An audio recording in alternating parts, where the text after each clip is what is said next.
Content marketing, it's the buzzword of the moment, and it's sort of like the weather, to paraphrase it. Everybody's talking about it, but what exactly is it? I think it's important for anyone to understand content marketing if you're trying to get the word out about your business, even your team or division. So it starts with a story from my past. I was brought in a few years ago to a financial information company.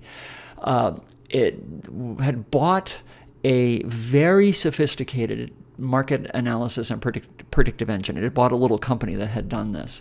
They paid $5 million for it. As happens with acquisitions, sometimes the business had atrophied down to about $500,000 in annual revenue. And it had a staff of 10. It had offices all over the place. It was losing money big time.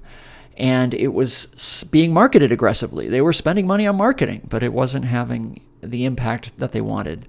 I came in and we saw it as our task to rethink the entire business. The aggressive marketing, come to us, we're better, we're lower priced, we have this great product, just wasn't doing the trick. For those of you who don't know anything about financial information, don't worry, but it's a very, very competitive market, and it's very difficult to show where you have an edge. So we decided to take a completely different tack focused on content. Now, this is a few years ago. It's before content marketing became a buzzword, so we didn't call it that. But we reasoned with this product that a new approach might be successful, and it was focused on teaching. We were going to build a new department that would teach our market, our target market, individual by individual, how they could succeed using the product. And then we would stay with them after the sale. Our solution was to create a constellation or a network of content and support. We had classes, live and online classes. The internet makes it very cheap to do that. We had mentoring. We would do one-on-one and small group mentoring. Again, most of it done online. So our experts were sitting in the office in a cubicle next to me. We published books. We published white papers. We put out lots of online resources. We even published a physical book, if you can believe that, and gave it away as part of our content marketing, or what we called our content strategy. And then we continued to build a library of evergreen online videos that users and prospects and subscribers could go to anytime and engage with us. And we did almost zero active, quote-unquote, selling. And I'll explain that a little bit more. So here's one of the experts that we hired. He gave me his permission to use his picture. And this is a great picture because this is Ernest, but you can see how complex this software is. This looks like essentially a Bloomberg terminal that you'd see at Credit Suisse or on a trading floor of a big bank. And this is what we were marketing and selling. So it's extremely sophisticated. It's actually quite good software, but very sophisticated, complex, with many nuances. And you couldn't just sell it. It was an expensive product. It was $4,000. You couldn't just sell it, have somebody come download it or open the shrink wrap and install it, and expect people to, on their own, pick up and understand how to succeed using it. So by shifting to classes, here's class and here's a class schedule. This is a live class. We produced quite a nice delta. When I came in, we were just under $500,000 in annual revenue, our run rate. And 18 months later, we thought our goal was to do this in a year. It took 18 months because building the team took a little bit longer than 6 months. We were up to a $3.5 million run rate and created a product that was very successful, had a great reputation in the market, and highly profitable. So the choice is, do you go head-to-head? Do you compete against the multi-million-dollar marketing budgets of the industry big guys or people that have more money and are spending more or able to spend more than you can? Or do you implement a content thought leadership strategy and build search engine and social authority based on real and useful information, on meaningful stories? And frankly, I think humor works really well too. You tie that to calls to action and not direct selling.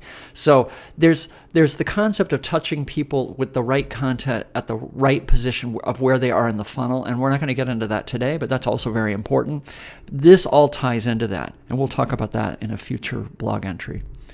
So whether your business is birth photography or web design or financial services, you're a real estate agent, or maybe you make belts for men and women. It doesn't really matter what you're doing. I mean, I don't think, in fairness, I don't think the strategy works absolutely for everybody 100% of the time for various reasons, but it's a solid way to approach the market. And the goal with content marketing is a really good one. It's to connect with prospects and clients in real and meaningful ways. So one reasonable question would be, is content marketing new? Well, not exactly. In 1950, Walt Disney had a crazy idea. The studio, Walt Disney Productions, was only just recovering from the lean days of World War II, which almost killed them because they lost the European and Asian markets because the world was at war. So after the studio kind of bouncing back and putting a little hay in the barn, as it were, Walt decided to embark on a completely new enterprise. It was something he and the studio had no experience doing. He told everybody, I'm going to build a theme park in an orange grove in the middle of nowhere, way down in a place most people hadn't heard of called Anaheim, California. His brother, who was the financial head of the studio, said, no way, the studio's not touching this, it's too risky. And his wife thought he was crazy. Amusement parks, she said, they're filthy, and they're filled with all these sketchy characters. So what did he do? He mortgaged his house to develop the plans, drawings, and concepts. He would sell it by drawings, predominantly. And then he took the idea to the new media of the 1950s, which was television. It just come out. There was a little no-name network that was getting zero traction, had no audience. It was called ABC. And Walt, alone among all the studio magnates of the time, went onto television. And he would entertain, but more importantly, when he launched his TV show back in the 1950s, he would explain what he was doing and why. He would show people, this is the crazy idea I have. This is why it's different. This is what we're building. He even tied the physical park to aspects of the show. The various segments of the show would be tied to what would be the lands. So you might watch a program on Frontierland, Davy Crockett, or Fantasyland, maybe a Disney movie, or Tomorrowland, an exploration of space. And Walt would explain that then when you went into the park, you'd live in that land, which was paralleled from the show into the park that he was building. So this show ran in various forms on NBC, ABC, and CBS for over 50 years. And in the process, Disney became the largest media company in the world. I mean, when I did this presentation a couple of weeks ago, it was capitalized at over $160 billion. But I'm sure some of you are saying, it's not 1955 anymore. The fact is, though, you cannot fake out the search engines. The trench warfare between the search engines and the people who are trying to fake them out is real, and the search engines are going to win. They have the money and they have all the incentive in the world to make sure that real content and real connections between people and what they're searching for happen. That's what pays the bills and drives the profits at these companies. So you need to build something real. And in the end, I always think, isn't that more satisfying? It's harder, but it lasts. It's better karma, right?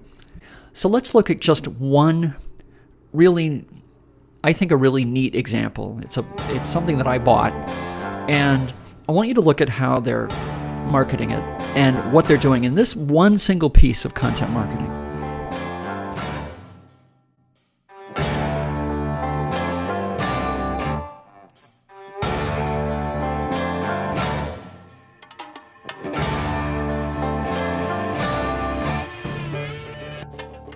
Once in a blue moon, something comes along that works so damn well that you don't need to fuss over appearances.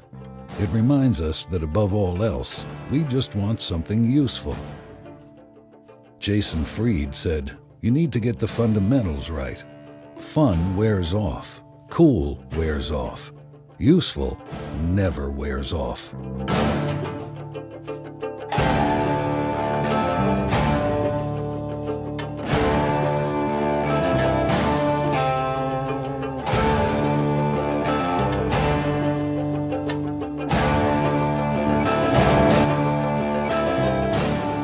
When we're rolling down the highway of our lives, what is it we want people to see?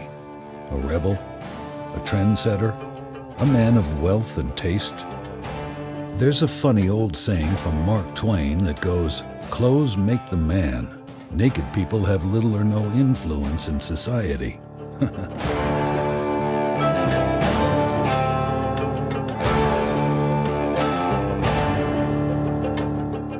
But sometimes, designers come along who are the rebels.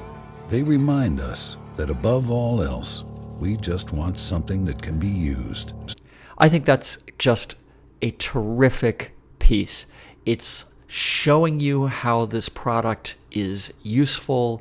It quotes Jason Fried, who I greatly admire, talking about the usefulness of things as opposed to cool and flashy. It quotes Mark Twain, bringing in a historical perspective. And I think it's just highly effective at, in a nice, light way, getting in touch with potential prospects for this product. It's followed by standard responsive website that does give you a little more detail in the regular belts. It talks about how they've got them for men and women. And so while there's no single cookie cutter approach, content marketing is available to any business in any market. And if you'd like to know more, or like I said, if you have any comments or questions about this presentation, give me a call. My contact information is on the screen. Thanks so much.